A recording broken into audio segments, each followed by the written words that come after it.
Hello student, स्वागत है हमारे यूट्यूब चैनल RG 24/7 पर। दोस्तों आइए जानते हैं क्लास 8 NCERT सोशल साइंस सामाजिक विज्ञान में लेसन नंबर 5 जिसका नाम है उद्योग और इसमें पार्ट 4। तो आइए देखते हैं इसमें आगे। अहमदाबाद। अहमदाबाद गुजरात में साबन नदी के तट पर स्थित है। 1859 में यहाँ पहली सूती मिल स्थापित हुई। यह यथा शीघ्र ही मुंबई के बाद भारत का सबसे बड़ा वस्त्र निर्माता नगर बन गया। अहमदाबाद को प्रायः भारत का मैनचेस्टर कहा जाता है। अनुकूल अवस्थिति का कारक अहमदाबाद में सूती वस्त्र उद्योग के विकास में सहायक थे। अहमदाबाद कपास उत्पन्न करने वाले क्षेत्र की बहुत निकट स्थित है। यहाँ कच्चा माल आसानी से उपलब्ध होता है। जलवायु कटाई और बुनाई के लिए आदर्श है। सपाट भूभाग और भूमि की आसानी से उपलब्धता मिलों की स्थापना में उपयुक्त है। गुजरात और महाराष्ट्र राज्य की घनी आबादी इस उद्योग को कुशल और अर्धकुशल श्रमिक उपलब्ध कराते हैं। सुविकसित सड़कें और रेल मार्गों का जाल सूती वस्त्र को देश की विभिन्न भागों में आसानी से पहुंचाने में मदद करता है। इस तरह इसकी बाजार तक सरल पहुंच उपलब्ध है। नज़दीक में मुंबई पतन इसी मशीनों का आयात करने और सूती वस्त्र के निर्यात की सुविधा प्रदान करता है। आइए देखते हैं आगे। क्या आप जानते हैं भारतीय वस्त्र उद्योग कुल उत्पादन का लगभग 1/3 हिस्सा निर्यात करता है, परंतु हाल के वर्षों में अहमदाबाद की सूती मिलों की कुछ समस्याएं हैं।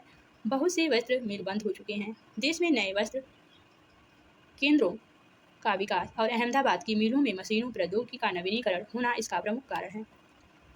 आइए देखते हैं आगे। ओसाका। ओसाका जापान का एक महत्वपूर्ण वस्त्र निर्माण केंद्र है। जापान का मैनचेस्टर के नाम से भी जाना जाता है। ओसाका में सूती वस्त्र उद्योग का विकास कई भौगोलिक कारणों से हुआ है।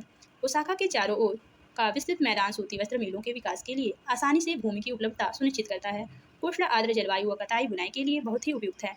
योडो नदी मिलों के लिए पर्याप्त जल उपलब्ध कराती है। श्रमिक आसानी से उपलब्ध हैं। पतन की अवस्थी कच्ची कपास को आयात करने और वस्तुओं के निर्यात की सुविधा उपलब्ध कराती है। ओसाका वस्त्र उद्योग पूर्णतः आयातित कच्चे मालों के ऊपर निर्भर है। कपास मिस्र, भारत, चीन और USA से आयात की जाती हैं। परिष्कृत उत्पाद अधिकांशतः तो निर्यात किया जाता है। उच्च गुणवत्ता और कम मूल्य की वजह से उसका एक अच्छा बाजार है।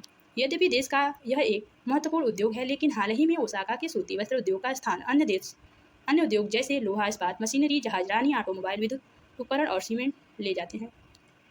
आइए देखते हैं आगे। सूचना प्रौद्योगिकी। कल्पना कीजिए यदि कंपनी कार्य दिन में 24 घंटे संचालित रहे तो कितना कार्य संपादित किया जा सकता है। संयुक्त राज्य अमेरिका का और बेंगलुरु भारत की कुछ सॉफ्टवेयर कंपनियों ने ऐसा करने के लिए समझौता किया है। पूरे विश्व में इस तरह के शिफ्ट में काम करने के कई रास्ते हैं। उदाहरण के तौर पर 2 सॉफ्टवेयर व्यवसायी कैलिफोर्निया की सिलिकॉन घाटी में डैनी और बेंगलुरु में स्मिता एक परियोजना पर कार्य कर रहे हैं। जब स्मिता बेंगलुरु में सोती है, डैनी कैलिफोर्निया में काम करता है। अपने कार्य दिन की समाप्ति पर वह कार्य की प्रगति का अद्यतन संदेश चिंता को भेजता है। कुछ घंटे पश्चात जब बेंगलुरु में स्मिता कार्य पर पहुंचती है तो वह पाती है कि एक संदेश उसकी प्रतीक्षा कर रहा है। वह सीधे तौर पर परियोजना के कार्य से जुड़ जाती है।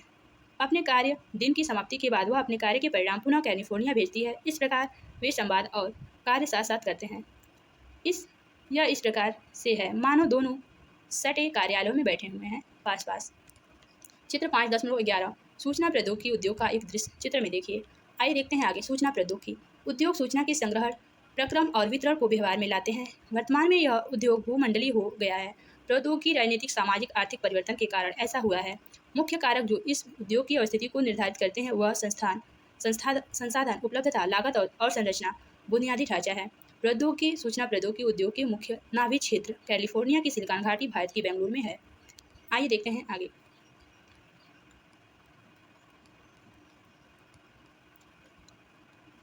चित्र 5.12 सिलिकॉन पठार बेंगलुरु का अवस्थितिक लाभ है। बेंगलुरु दक्कन पठार पर अवस्थित है, जहां से इसका नाम सिलिकॉन पठार पड़ा। यह शहर वर्ष पर मृदु जलवायु के लिए प्रसिद्ध है। सिलिकॉन घाटी सांता क्लारा घाटी का एक भाग है जो उत्तर अमेरिका में रॉकी पर्वतमाला के निकट अवस्थित है। इस क्षेत्र की जलवायु शीतोष्ण है। यहाँ शायद ही कभी तापमान 0 डिग्री सेंटीग्रेड से नीचे जाता है। सिलिकॉन पठार बेंगलुरु और सिलिकॉन घाटी की कैलिफोर्निया के अवस्थितिक लाभ को नीचे दिखाया गया है। आप इन दोनों शहरों के बीच समानताओं पर ध्यान दे सकते हैं। आइए देखते हैं आगे। चित्र 5.13 सिलिकॉन घाटी कैलिफोर्निया का अवस्थितिक लाभ। भारत के महानगरीय केंद्रों में अन्य उभरते सूचना प्रौद्योगिकी नाभि क्षेत्र हैं, जैसे मुंबई, नई दिल्ली, हैदराबाद और चेन्नई। अन्य स्थान जैसे गुड़गांव, पुणे, तिरुवनंतपुरम, कोच्चि और चंडीगढ़ सूचना प्रौद्योगिकी उद्योग के महत्वपूर्ण केंद्र हैं। बेंगलुरु के पास हमेशा विशिष्ट लाभ रहा। इस शहर को मध्यम और उच्च प्रबंधन प्रतिभा बड़ी संख्या में उपलब्ध है। आइए देखते हैं आगे। धन्यवाद दोस्तों। इस क्लास की आगे की अगले लेसन की जानकारी हम अगली वीडियो में देंगे। अगर वीडियो पसंद आएगी तो चैनल को लाइक, वीडियो को शेयर, सब्सक्राइब, कमेंट करके जरूर बताइएगा।